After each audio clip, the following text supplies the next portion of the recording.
Coucou les copinettes, donc je vous reprends puisque la vidéo a coupé. Je vous repositionne et on continue. Alors, mon papillon, il est là.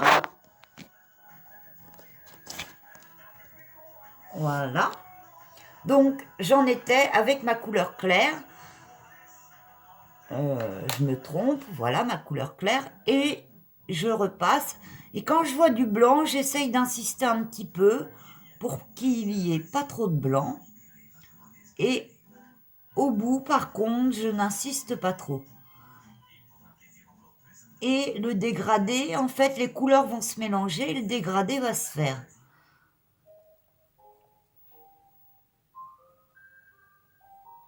Alors, cette technique du dégradé, vous pouvez l'appliquer avec des crayons de couleur comme je fais là, avec des feutres, style les feutres noirs action à alcool, avec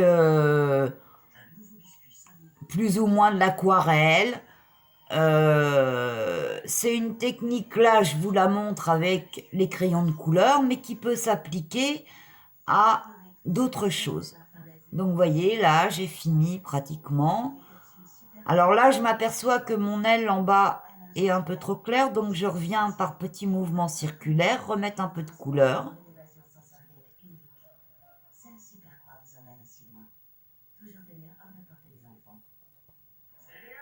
Voilà.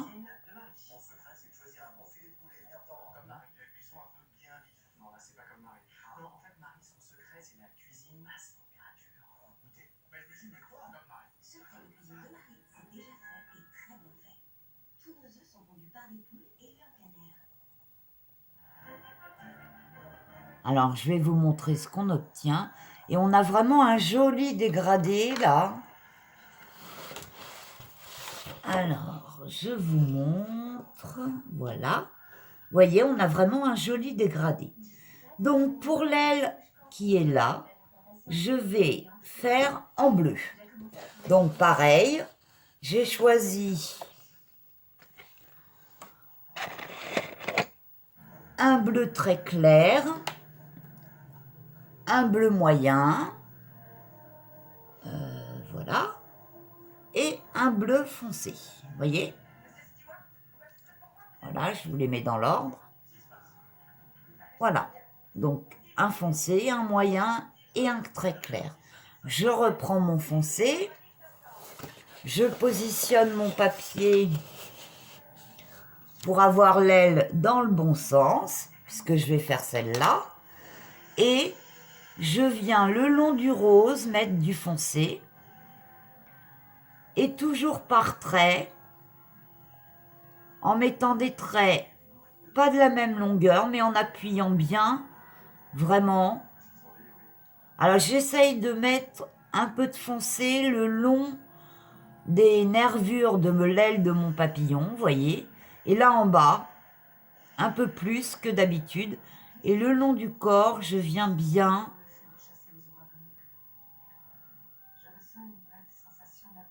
Voilà. Donc je prends ma couleur moyenne. Et pareil, je m'approche du bord, mais sans aller au bord. Et toujours avec mes traits. Et j'appuie toujours moins vers l'extérieur de l'aile et plus à l'intérieur. J'essaye de faire des traits qui suivent le sens de mon aile. Et je repasse bien sur mes couleurs foncées. Voilà. Je prends ma couleur claire et alors là, avec des petits mouvements circulaires, cette fois, pas des traits, je viens déposer mon bleu clair et je l'emmène sur ma couleur moyenne et ma couleur foncée.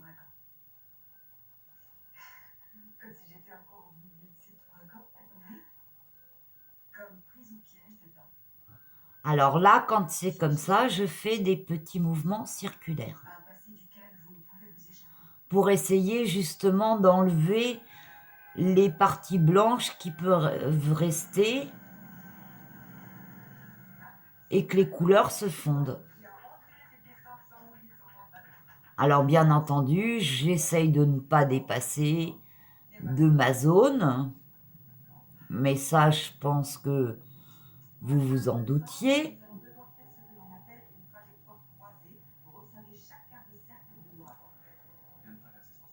Alors, je vous montre la première. Vous voyez, on voit vraiment le dégradé se former. On va faire la deuxième, donc je tourne encore mon papier.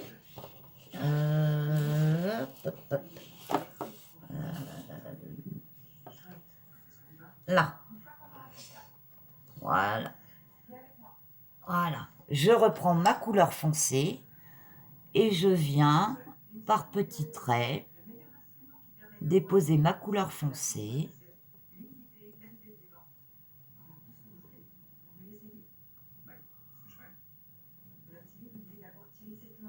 Vous voyez, je fais des traits et j'emmène bien ma couleur foncée jusqu'au début de mon aile. Alors là, j'ai un petit triangle, il faut que j'y amène de la couleur foncée. Hein. Voilà. Je prends ma couleur moyenne, je me rapproche du bord.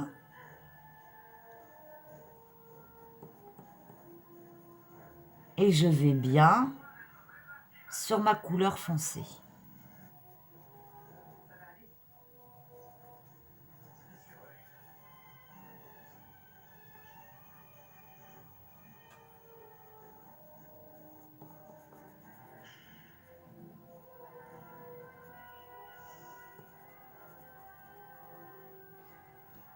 Et enfin, pour terminer, ma couleur claire.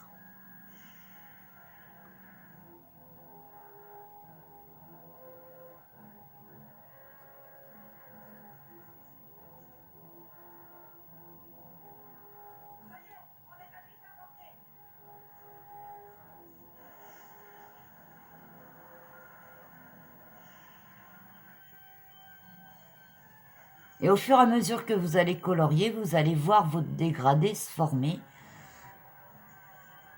sans produit de mélange, parce qu'il y a plusieurs techniques de coloriage. Alors après, si ça vous intéresse que je vous montre, n'hésitez pas en commentaire à me demander. Si c'est dans mes possibilités, je le ferai avec un énorme plaisir. En plus, ça me permet de passer un petit moment avec vous. Donc, je vous montre. Voilà, on a bien un joli dégradé. Alors là, je vais faire ces deux petites parties-là en orange. Donc là, je reprends un foncé, un moyen et un clair. Voyez. Alors, entre mon moyen et mon clair, là, dans les couleurs, il n'y a pas beaucoup de différence, mais si on teste sur un papier, je vais prendre un petit papier brouillon pour vous montrer.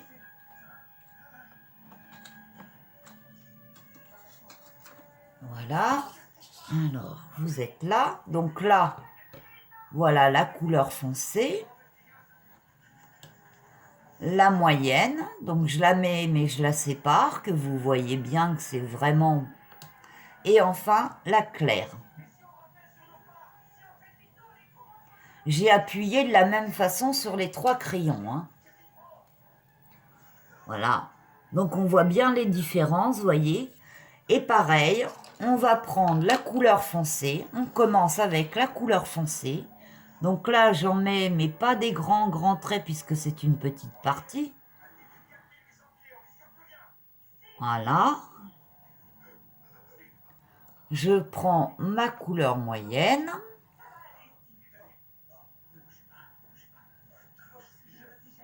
Je reviens bien sur ma couleur foncée. Et enfin, ma couleur claire.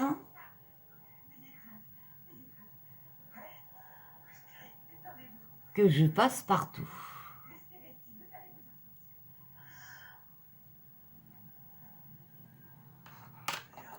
Voilà, je vais tourner pour faire l'autre côté. Voilà, donc je passe bien le long avec ma couleur foncée. Et là, je viens faire des petits traits sur mon aile. Oui, certains endroits, je laisse un petit peu de blanc. Je prends ma couleur moyenne. Je repasse bien sur ma couleur foncée et ma couleur claire. Et là, je repasse bien partout.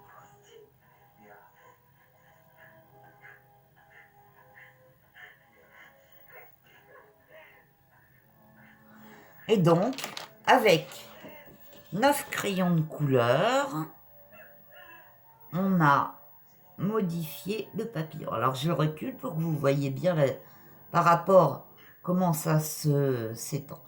Alors, après, je voulais mettre un petit peu de brillant, là, ici, sur mes bords. Alors, pour ça, j'ai pris un stylo gel, comme ça, que j'avais acheté, c'était une grande boîte, il y en avait je sais plus combien dedans, à Lidl. Alors là, j'ai choisi un petit bleu, un petit peu turquoise, et je vais venir avec mon stylo, hein, je regarde si vous êtes bien dans le champ, mettre à certains endroits. Ça va donner un petit peu de brillant.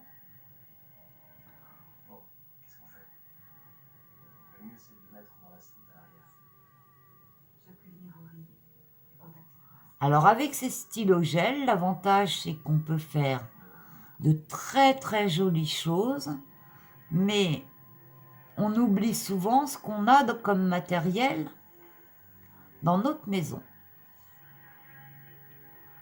Là, le but c'est d'utiliser ce qu'on a et de s'en servir pour faire quelque chose qui sort un petit peu de l'ordinaire. Et ce papier, je vous dirais que papillon colorié, eh bien, je trouve que ça donne du peps.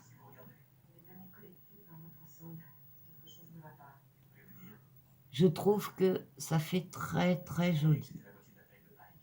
Je regrette pas d'avoir décidé de colorier ces papillons.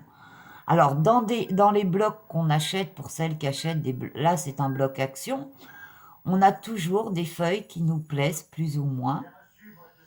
Et en faisant des petites choses comme là, colorier, bon, un papillon, ça m'a pris peut-être une demi-heure, à peu près. C'est pas énorme non plus. Alors, je tourne pour avoir l'autre aile dans le bon sens. Et on obtient quand même quelque chose de bien différent de la feuille de départ.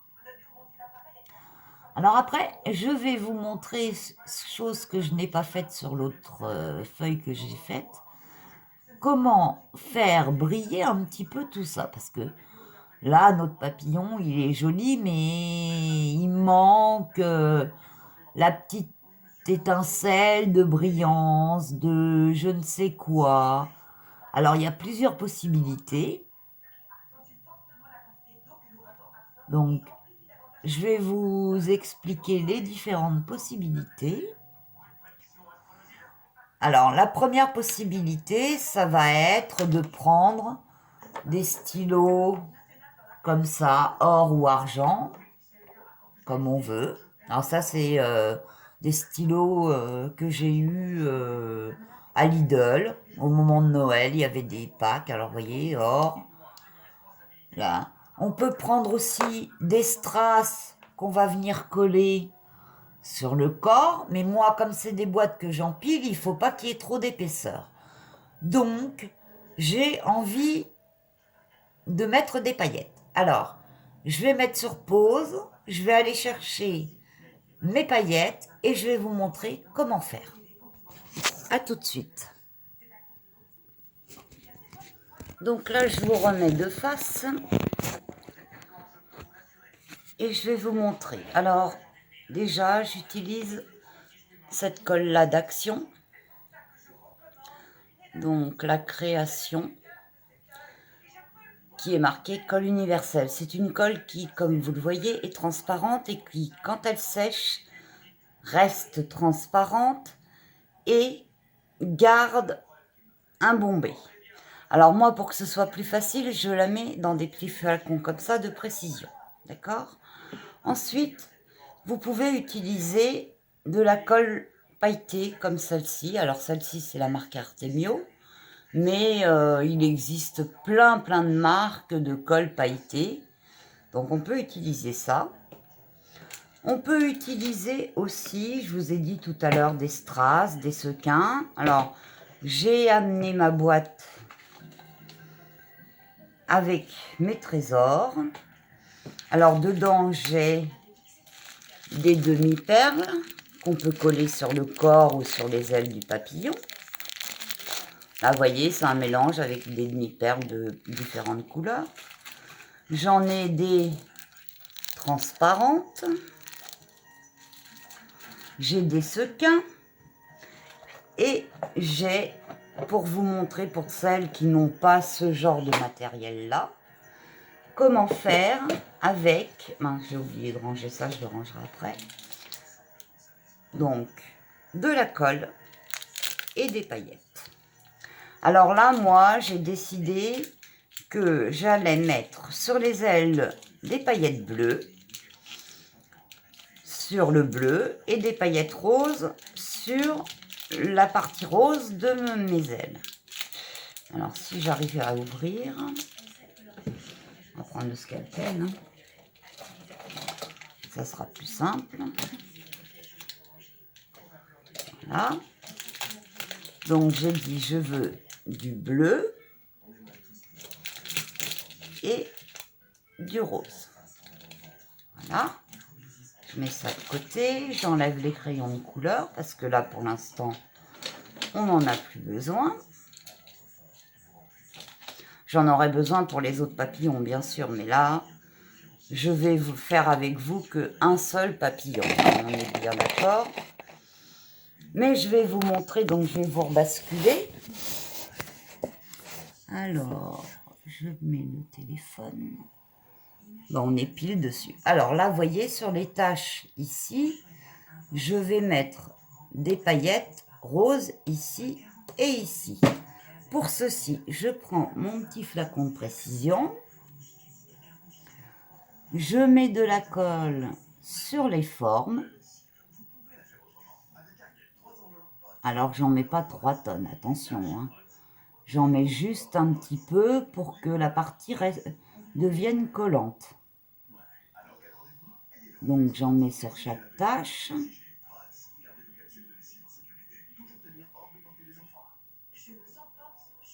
Alors, je vais faire une aile par une aile.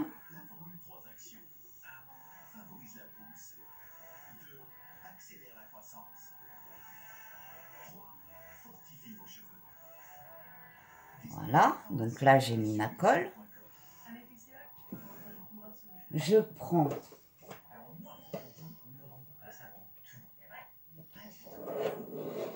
une feuille de brouillon que je vais placer en dessous de mon travail. Alors, je la plie en deux, ma feuille. Celle-là, c'est pas une feuille de brouillon. Attendez, il me faut une feuille de brouillon. Qu'est-ce que je vais pouvoir prendre? Zut, j'ai pas pris de feuille de brouillon. Bon, j'ai une pochette plastique. Donc, je vais mettre la pochette plastique, ça sera plus simple. En dessous. Je prends ma boîte de paillettes. Je l'ouvre tout doucement pour pas en mettre partout. Voilà. Et je viens saupoudrer là où j'ai mis de la colle. Alors, c'est pas grave, le trop plein, vous en faites pas. Voilà. Donc là, ah ben, j'ai un sequin qui s'est sauvé. Je viens mettre ma feuille droite et je tapote légèrement.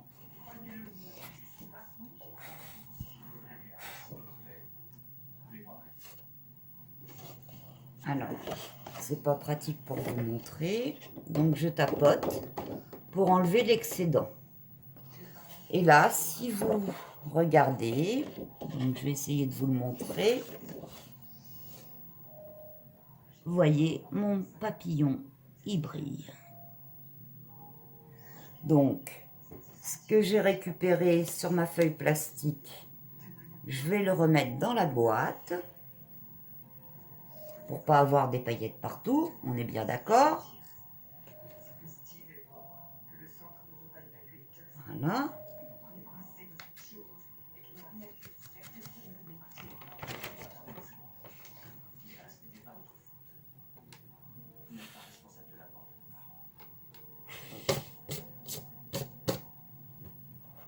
Et donc, je vais venir, toujours avec ma colle de précision, sur les taches de l'autre côté, je fais pareil, je mets de la colle.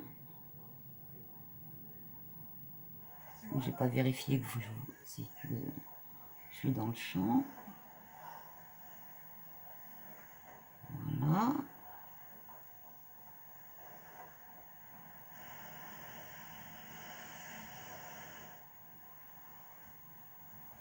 Voilà.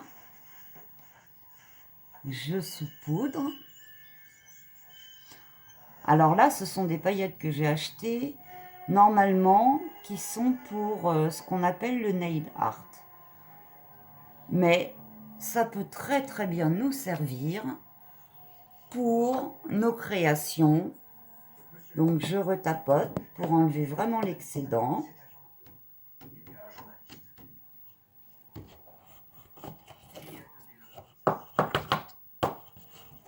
Et les paillettes ne vont rester que là où il y a de la colle. Là où il n'y a pas de colle, on n'aura pas de paillettes. Voyez, je vous montre ma deuxième aile. Voyez. Donc là, je pose ma feuille, je remets mes paillettes dans leur petite boîte.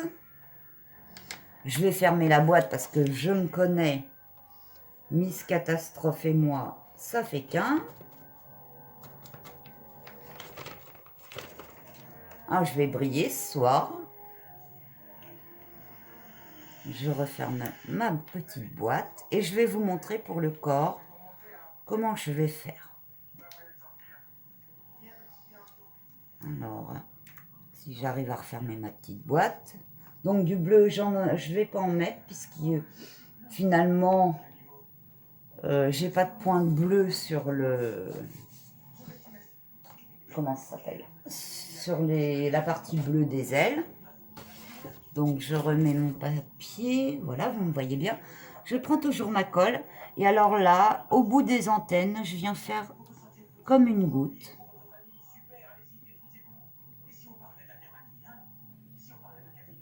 Cette goutte avec cette colle va rester.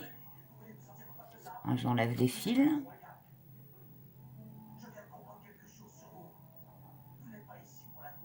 Voilà. Et mon corps, eh ben, je vais venir le recouvrir. Alors là, j'y vais vraiment de bon cœur pour que ça fasse quelque chose en relief.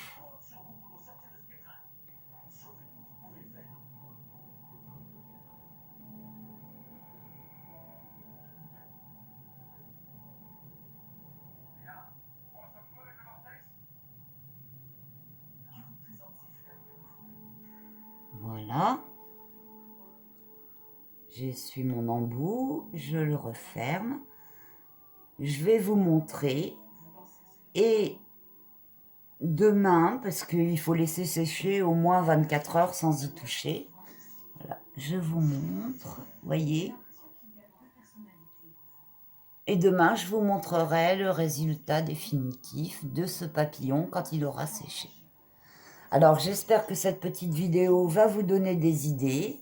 N'hésitez pas à me contacter si vous avez la moindre question.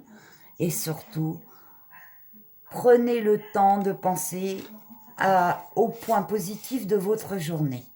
Alors, je vous remets de face. Ça sera mieux. Donc, ce point positif, il faut vraiment, tous les jours, essayer de trouver dans notre journée un point positif et faire en sorte que de le dire, ce point positif, parce que au début où j'ai demandé à des amis, ben, quel est ton point positif aujourd'hui? Oh ben je sais pas, oh ben, et finalement, ben les gens commencent à avoir des points positifs et à avoir moins de mal à répondre. Alors n'hésitez pas à partager vos points positifs. Alors je vous fais plein plein de gros bisous, je vous souhaite bon courage à toutes et je vous dis à très vite.